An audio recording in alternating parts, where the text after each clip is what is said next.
देखिए, जैसा कि आपको समय समय से पूरा अवगत करा दिया गया है कि चार धाम की क्या क्या तैयारियां बीच में चली हैं, मीडिया के माध्यम से पूरा अवगत करा दिया गया है। ये हमारी जो चार धाम यात्रा जो शुरू हो रही है उससे पहले की जो हमारी जो फाइनल तैयारी है उसको लेके ये प्रेस कॉन्फ्रेंस मेरे द्वारा किया जा रहा है।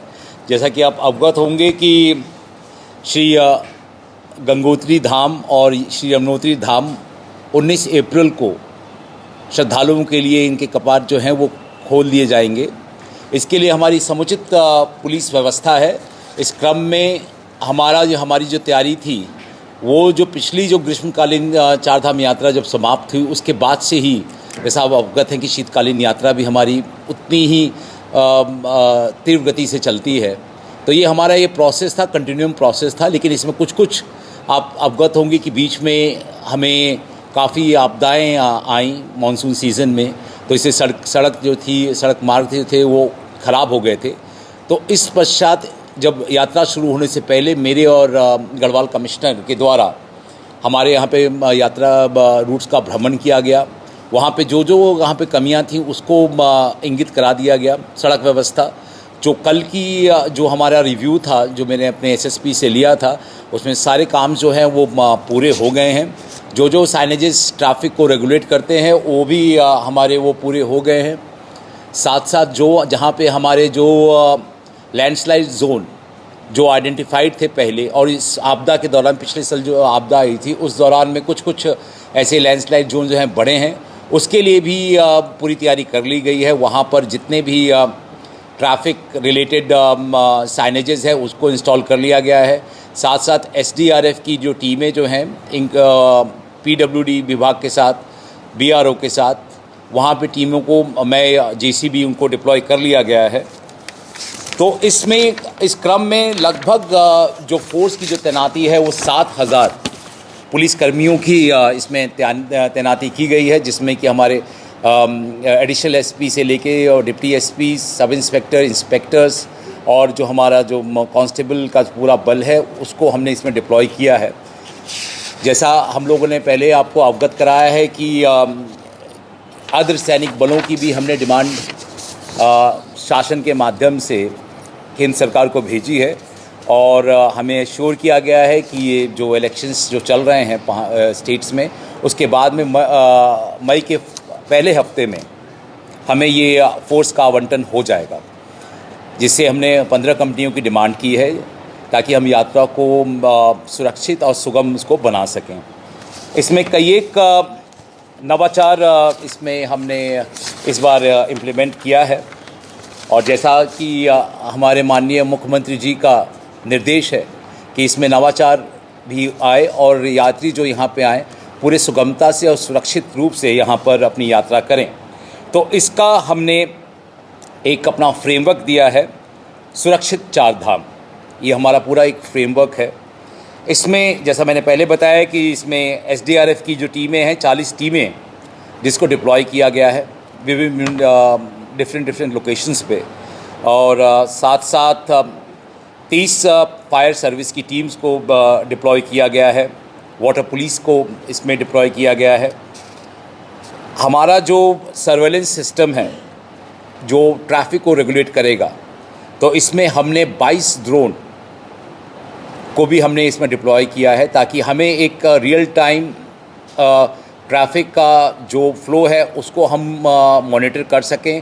तदनुसार जो हमारे जो रेंज कार्यालय में चार धाम कंट्रोल रूम बना है उसके माध्यम से हम ट्रैफिक को रेगुलेट कर सकें। जैसा कि आप अवगत होंगे कि विशेषकर जो चार धाम यात्रा जो चलती है, जहाँ पे हमारे धाम हैं, वहाँ पे चमोली डिस्ट्रिक्ट, रुद्रप्रयाग और उत्तरकाशी, लेकिन इसका जो पूरा ट्रैफिक जो रेगुलेशन होता है राइट फ्रॉम हरिद्वार से होता है, जहाँ पे हमारे जो श्रद्धालु हैं वो वहाँ पे जहाँ पे रजिस्ट्रेशन करते हैं वहाँ से यात्रा शुरू होती है। तो इसके लिए जैसा जो ट्रैफिक का जो सिस्टम है वो यदि धामों पे अगर धामों की संख्या से ज़्यादा अगर वहाँ पे श्रद्धालु आते हैं तो किनको हमें हॉल्ट करना है, कहाँ कहाँ हमें रोकना है, इन सबों का जो हमें ड्रोन से हमें काफ़ी एक आइडिया मिलेगा, जिससे हम रियल टाइम इसको मॉनिटर कर सकते हैं।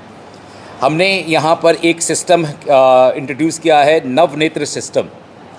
ये सिस्टम जो है ये व्हीकल माउंटेड वीसेट जो है इसमें हम इसको यूज़ कर रहे हैं, जिसमें ये हमें एक थर्मल इमेजिंग भी हमें ये प्रोवाइड करेगा। जैसा आप क्या अवगत हैं कि बहुत सारे यात्री श्रद्धालु कोई ट्रैक रूट पे भी चले जाते हैं और गुम जाते हैं, तो ये थर्मल इमेजिंग से हम उनको ट्रेस आउट अच्छे से कर लेंगे। ये हमारा एक नवाचार है, जिसमें कि हम जो नाइट टाइम रेस्क्यू ऑपरेशन अगर कहीं पे करना पड़े तो उसको हम इसमें यूज़ करेंगे।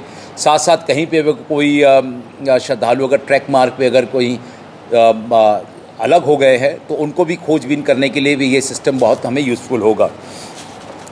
इसके साथ हमारी जो पूरी एक पैनी नज़र जो है पूरे यात्रा पे रहेगी सुरक्षा की दृष्टि से। इसको इंश्योर करने के लिए हमने 32 ANPR कैमरास को इंस्टॉल किया है। और ये ANPR कैमरास की ये खासियत ये है कि अगर कहीं पे भी वो पूरा श्रद्धालुओं को या फिर कोई व्यक्ति जहाँ पे दर्शन कर रहे हैं उनका ये फेशियल रिकग्निशन करेगा। और इसका जो डाटा जो है, जैसे अगर डाटा अगर फीड जाता है तो उसका वेरिफिकेशन के लिए प्रतिबिंब डाटाबेस जहाँ पे और सारे लोगों का जो रिकॉर्ड्स है उसको हमने प्लेस किया हुआ है, तो हमें रियल टाइम इसमें मैचिंग हो जाएगी कि कहीं कोई श्रद्धालु के वेश में कोई एंटी सोशल एलिमेंट या फिर क्रिमिनल एलिमेंट जो किसी तरह से कोई गलत एक्टिविटी कर सकता है तो उस पर हमारी ये पूरी नज़र रहेगी। हमने जो ऑपरेशनल कंट्रोल रूम, जैसे मैंने आपको पहले ही बताया कि हमने ऑपरेशन कंट्रोल रूम यहाँ पे अपना स्थापित कर लिया है। फोर्सेस का आज डिप्लॉयमेंट हो गया है। विशेषकर अभी जो 19 तारीख को श्री गंगोत्री धाम और श्री यमुनोत्री धाम के जो कपाट खुलेंगे उसके लिए पूरी तैयारी कर ली गई है। कंसर्निंग SSP के द्वारा, SP उत्तरकाशी के द्वारा भी फोर्स को ब्रीफ किया जा रहा है। तो हमारा पूरा ये ध्येय रहेगा कि विगत वर्षों की भांति इस वर्ष भी हम सुरक्षित और सुगम चारधाम यात्रा संपन्न कराएं। देखिए, जैसा मैंने आपको पहले ही अवगत कराया कि जो हमारे जो ट्रैफिक प्लान्स हैं, जैसे मैंने पहले बोला कि जिसका जो हमारा जो regulation right from Haridwar Dehradun से शुरू होता है, जबकि हम धामों में ये देखते हैं कि कितनी ट्रैफिक का फ़्लो कैसे जा रहा है। तो जो हमारे जो यात्रा मार्ग हैं, जैसे श्री केदारनाथ बद्रीनाथ का जो धाम का जो यात्रा मार्ग है जो पौड़ी और टिहरी डिस्ट्रिक्ट से होते हुए जाता है, श्री यमुनोत्री और गंगोत्री मार्ग के लिए हम टिहरी का वो शाम होते हुए जाते हैं। कुछ यात्रा मार्ग जो है वो आपका विकास नगर से जाता है, कुछ सुआखोली से जाता है, मसूरी होते हुए जाता है।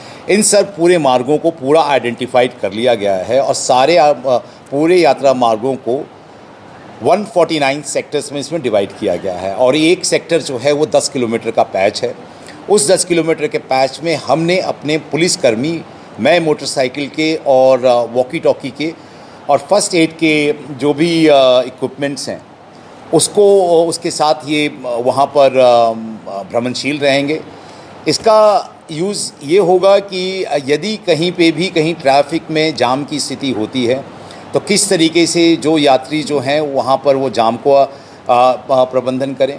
दूसरा, अगर किसी भी आकस्मिक स्थिति जैसे कोई आपदा या ऐसी स्थिति जहाँ पे धामों में काफ़ी संख्या में भीड़ जो बढ़ जाएगी तो उसके लिए हमने पूरे यात्रा मार्ग में 48 हॉल्टिंग स्टेशंस को आइडेंटिफाई किया है। ये हॉल्टिंग स्टेशंस जो रहेंगे वो क्रिटिकल लोकेशंस पे रहेंगे, जहाँ पर अगर यात्री अगर कहीं पे स्टैंडर्ड है तो ये जो कर्मी जो अपने 10-10 किलोमीटर के बीच में जो भ्रमणशील रहेंगे वो उनको गाइड करके वहाँ पे वो ले जाएं। तो हमारा ये ध्येय है कि कोई भी श्रद्धालु अपने आप को, जैसा आप जानते हैं कि हिली टेरेन में काफ़ी संख्या में वहाँ पे आबादी नहीं होती, तो कहीं पे भी अपने आप को ऐसा ना स्टैंडर्ड महसूस करे कि उनके पास में सरकार की कोई मशीनरी वहाँ पे पहुँची नहीं है। जैसा कि शासन का ध्येय है कि इसको हम सुरक्षित और सुगम चारधाम यात्रा हम इसको बनाएंगे।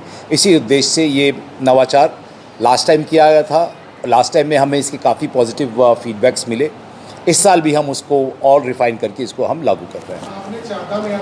देखिए, जैसा मैंने आपको पहले ही बताया कि हमारी प्रत्येक जो वॉचफुल है प्रत्येक एक्टिविटीज़ जो भी एक्टिविटीज़ होंगी इसके लिए हमने पहले से प्लान कर रखा है। ये सिर्फ उसकी बात नहीं कर रहा, हमने कंसर्निंग शासन के माध्यम से जो जहाँ से चारधाम के श्रद्धालु आते हैं, विशेषकर जो स्टेट से आते हैं, हमारे मुख्य सचिव द्वारा वहाँ पे लेटर भी लिखा जा रहा है। जैसा कि मैंने आपको बताया कि बहुत सारी बसेस जो हैं वो ओवरनाइट ट्रैवल करके आती हैं और वहीं से वो बुकिंग करके आते हैं। तो एक सिस्टम हमने ये भी उनको कहा है कि जो यात्री श्रद्धालु जो दूसरे स्टेट से बसेस में आ रहे हैं तो वो 2 ड्राइवर सिस्टम्स को रखें, ताकि किसी भी तरीके से वो जब हिल्स में जाएं तो बिल्कुल वो फ्रेश हों और अच्छे से वो हिल्स में ड्राइव कर लें। दूसरी बात ये कि हमने ये भी इंश्योर किया है कि जो गाड़ियाँ जो आ रही हैं, कंसर्निंग हमारा ट्रांसपोर्ट डिपार्टमेंट से भी कॉपरेशन है इसमें, कि जो गाड़ियाँ आ रही हैं उन गाड़ियों का फिटनेस सर्टिफिकेट और उसकी हिल वायबिलिटी वो पूरी हो। साथ साथ जो ड्राइवर्स जो हिल्स में जिनके पास हिल लाइसेंस है वही यहाँ पे ड्राइव करें। अगर कोई श्रद्धालु अगर प्राइवेटली आ रहे हैं तो उनको भी हम इंश्योर कर रहे हैं कि उनके पास में हिल ड्राइविंग एक्सपीरियंस उनके पास में हो। और जहाँ तक आपने वो जहर खुरानी इन सब की बात की, तो हमारे जितने भी कंसर्निंग एसएसपीज़ और एसपीज़ को पूरी तरह से निर्देशित कर दिया गया है कि विशेष रूप पे बस अड्डे, रेलवे स्टेशन या कहीं पे ढाबे, यहाँ पर अपनी टीम्स को तैनात करें और साथ साथ सादे वस्त्रों में भी पुलिसकर्मी को डिप्लॉय करें, ताकि ऐसी कोई स्थिति और कोई गड़बड़ी कोई भी किसी प्रकार का कोई वो कर ना पाए।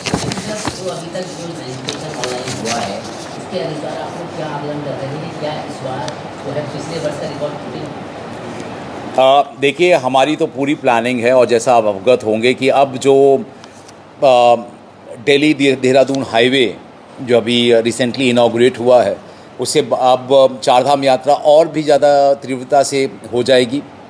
जैसे पहले 14 घंटे लगते थे पूरा ट्रैवल करने में, अब वो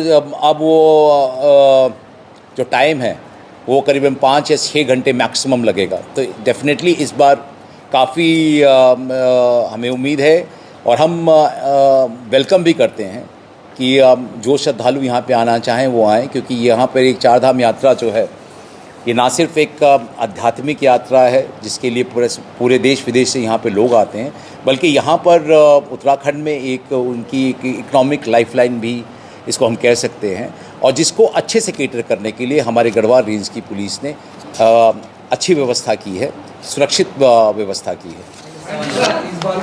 सैटरडे संडे वीकेंड की अगर हम बात करें तो ऋषिकेश से शिवकुंड तक 10 से 15 किलोमीटर का जाम है, तो सबसे बड़ा वो हमारे लिए ब्लंडर है। देखिए, आप ऋषिकेश में जो बॉटलनेक जो होता है वहाँ पे 3 ज़िलों का एक कंजक्शन पॉइंट है जहाँ से ट्रैफिक मैन्यूवर होता है। इस संबंध में मेरे द्वारा एसएसपी टिहरी को और एसएसपी पौड़ी को और पीडब्ल्यूडी विभाग के कंसर्निंग ऑफिसर्स की एक मीटिंग हुई है। इसमें हम जो है जब भी अगर इस तरीके का अगर भीड़ का दबाव बढ़ता है तो हम उसको वन वे वहाँ पे सिस्टम हम उसको लागू करेंगे। ये वन वे सिस्टम जैसा कि आप अवगत होंगे अगर उस ट्रेन से, तो वहाँ पर जगह अगर हम नीचे की तरफ उतरते हैं, अगर हम पौड़ी से तरफ नीचे तरफ आते हैं तो वहाँ पर एक जगह है गरुड़ चट्टी, ब्रह्मपुरी के पास में, और गरुड़ चट्टी का पुल है। तो हम जिसे ऐसा भीड़ का दबाव हम देखेंगे, जैसे उसी प्रकार से हमने प्लान ए, प्लान बी और प्लान सी हमने इसको किया है। तो ये प्लान सी का हिस्सा है उसके लिए कि जब अगर पूरी तरीके से अगर वहाँ पे ट्रैफिक का दबाव रहेगा तब हम उसको वन वे करेंगे कि जो श्रद्धालु या कोई ग्रीष्मकालीन पर्यटक जो वहाँ पे आ रहे हैं वो वहाँ से सीधे गरुड़ चट्टी पुल क्रॉस करते हुए लक्ष्मण झूला बाईपास होते हुए वो चीला मार्ग से अपने अपने गंतव्यों की तरफ वो जाएंगे। तो हम एक तरीके से एक सर्किट बनाएंगे जो वहाँ पे जो व्यवस्थाएं करनी थी इस वन वे सिस्टम को लागू करने के लिए। तो कंसर्निंग पीडब्ल्यू विभाग के साथ में हमारे एसएसपी और टिहरी और एसएसपी पौड़ी का इनमें कोऑर्डिनेशन हो गया है। तो इस बार उस तरह की जाम की स्थिति नहीं होगी।